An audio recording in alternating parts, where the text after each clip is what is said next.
আমার ভুল হয়েছে, তোমরা আমাকে ছেড়ে দাও। কি হয়েছে পিচ্চি, কান্না করতেছে কেন? স্যার ওই ছেলেটা আমাকে, হ্যাঁ হয়েছে, তোমাকে আর বলতে হবে না, আমি সবকিছু বুঝে গেছি। স্যার আমার ভুল হয়েছে, আজকের মতো ছেড়ে দেন, আর কখনো এরকম হবে না। ভাইজান আপনার ছেলে স্কুলে যে অনেক খারাপ খারাপ কাজ করে, কিছু একটা করেন। না বাবা, মাস্টার সবকিছু মিথ্যা কথা বলতেছে। কি খারাপ কাজ করছে আমার ছেলে? মাস্টার সাহেব এটা খুলে বলেন। স্কুলে গিয়ে আপনার ছেলে শুধু মেয়ে পটায়, অনেকদিন যাবত ওর জন্য আমার টেনশন হয়। মাস্টার আজকের টেনশন আমার মুক্ত হয়ে গেল। ভাই আপনি কি বলতে চাচ্ছেন আমি বুঝতে পারতেছি না।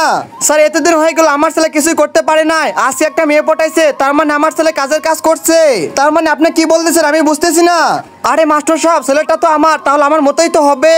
আমি নিজে তো স্কুলে গিয়ে মেয়ে পটাইতাম, আর আমার ছেলে মেয়ে পটাইবে না, এটা কোনো কথা হলো? আরে বেটা স্কুলে যায় এসব কাজ করা যাবে না। তুমি যদি এরকম কাজ করো তাহলে তো তুমি জীবনে ভালো কিছু করতে পারবে না, তোমাকে তো ডক্টর হইতে হবে। এখন বাসায় চলো। বাবা এই দেখো আমি আজকে কতগুলো টাকা পাইছি। হ্যাঁ কি বলে ছোট, তুমি টাকা পাইছো? ওয়াও কতগুলো টাকা। এই চম্পা তুমি টাকাগুলো কই পাইছো? এগুলো তো মনে হইতেছে সত্যি সত্যি টাকা। আমি তো এগুলো জঙ্গলের মধ্যে বইরে পাইছি। ও আচ্ছা, তুমি তাহলে জঙ্গলের মধ্যে এগুলো বইরে পাইছো? কি যে করি আমি, আইডিয়া। চম্পা এই সবগুলো টাকা হচ্ছে জাল টাকা, এগুলোতে কিছুই করা যাবে না। এই নাও 100 টাকা, এটিতে তুমি কিছু খাবার খেয়ে নিও। আর তুমি কাউকে বলবে না আমার কাছে টাকা দিয়েছো, আমি কিন্তু এই টাকা রাস্তায় আবার ফেলে দিব। আচ্ছা ঠিক আছে, আমি এক্ষুনি দোকানে যাচ্ছি। আচ্ছা ঠিক আছে চম্পা, যাও তুমি দোকান থেকে কিছু খাবার খেয়ে এসো। আমি তো আজকে কোটি টাকার মালিক হয়ে গেছি, কাউকে বলবো না আমার কাছে এত টাকা আছে। আমি তো আজকে বাড়ি কাজ শুরু করে দিব আমার। কি মজা, আমি তো এখন গাড়ি চালাবো। ওয়াও ভাইয়ের কাছে কত বড় একটা গাড়ি। ঘুরতে যাবো, এখনো তো ছুটে আসতেছি না। যাই গাড়িটার কাছে যাই, ভাইকে বলে যদি গাড়িটা চালাতে পারি। ভাই আপনার গাড়ি অনেক ভালো লাগতেছে, আমাকে একটু চালাতে দিবেন? তোকে তো আমি গাড়ি চালাতে দিতে পারবো না, কিন্তু গাড়িতে ঘুরাইতে পারবো। আগে তুই সুন্দর করে গাড়িটা পরিষ্কার করে নি। আচ্ছা ঠিক আছে ভাই, চিন্তা করবেন না, আমি তো ন্যাকড়া পাচ্ছি না। আমার কাছে একটা টি শার্ট আছে, এটা খুলে সুন্দর করে পরিষ্কার করে দিচ্ছি আমি। আচ্ছা ঠিক আছে তুমি পরিষ্কার করো, আমি ওইখানে বসলাম। ভাইয়া তো আমাকে বলছে গাড়িতে ঘুরতে নিয়ে যাবে, তাড়াতাড়ি গাড়িটা পরিষ্কার করে নেই, তাহলে আমি ভাইয়ের সাথে গাড়িতে ঘুরতে যাইতে পারবো।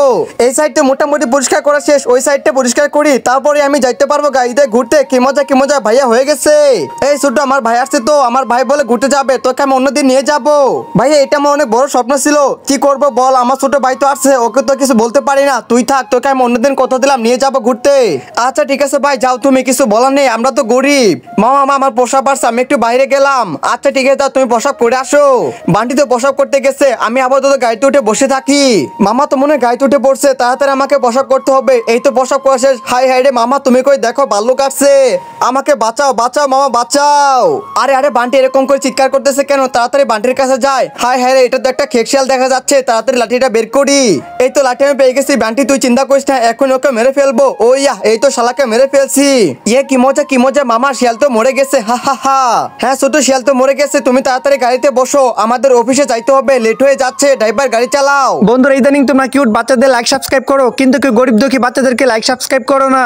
আজকে যারা গরিব আর অসহায় বাচ্চাদেরকে মন থেকে ভালোবাসো, তারা সবাই লাইক সাবস্ক্রাইব করে দাও, আর কমেন্টে কিউট বেবি লিখে দাও।